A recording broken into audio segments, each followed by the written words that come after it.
不从中国引进，而是要与土耳其联合开发可汗隐身战斗机。巴铁真的要变心吗？观众朋友，大家好，我是付天少。在这个世界上，目前研制出隐身战斗机的国家只有3个，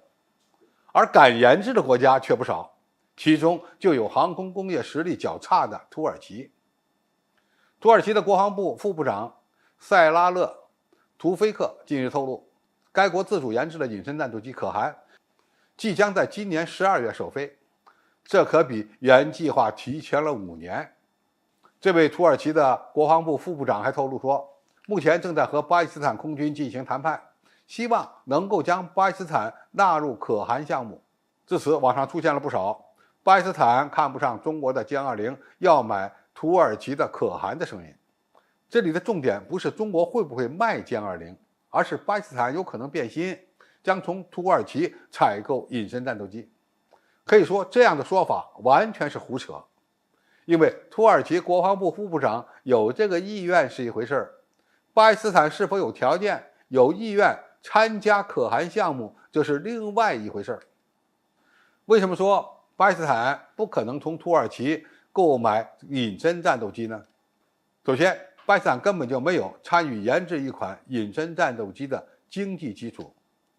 在这个世界上，有能力独立研制隐身战斗机的国家非常少。连韩国研制一款半隐身的战斗机都要找印度尼西亚共同投资，可见其付出的成本有多大。巴基斯坦目前面临着非常严重的政府财务危机，连采购歼10C 战斗机都是中国这边提供的长期贷款。也有人会说，枭龙战斗机不就是中巴联合研制的吗？这里面当然有根本性的差别，因为研制一款轻型的3代机对于中国这样的航空工业大国来说并不难，花费的成本也不高。而研制一款隐身重型战斗机，对从来没有经验的土耳其来说，其花费将是天价。不说别的，光是各种风洞设施和雷达测试设备等等，都是需要进行大量投资的。巴基斯坦的那点军费根本就不够用，所以仅从采购战斗机的经济角度来看，巴基斯坦只能选择成熟产品，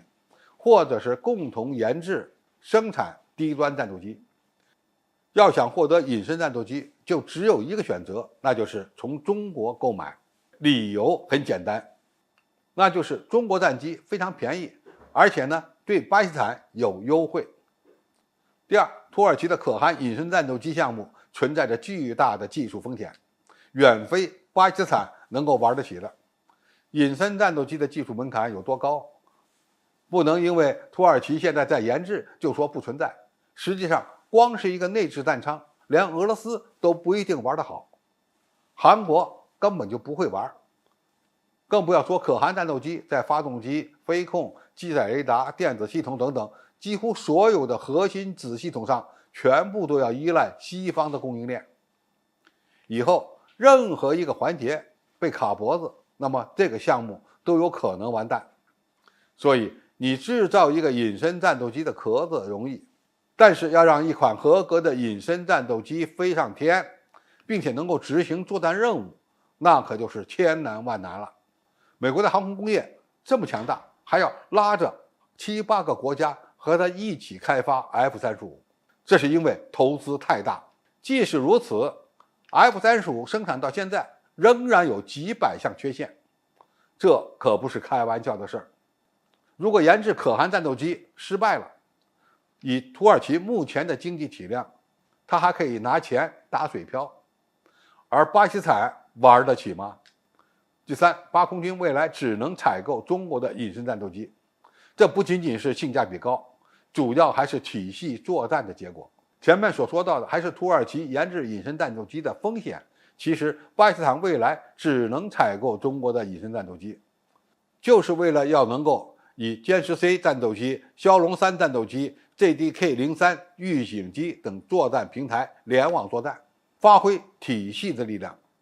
不要忘了，决定空战胜负的关键之一是空导弹，而土耳其到哪里去搞霹雳15这样世界领先的武器呢？所以我们不能因为土耳其国防部副部长的一句话，希望巴基斯坦参与本国隐身战斗机的项目研发，就以为巴基斯坦真的会积极参加。除非土耳其想要的是一个不花钱的合作伙伴，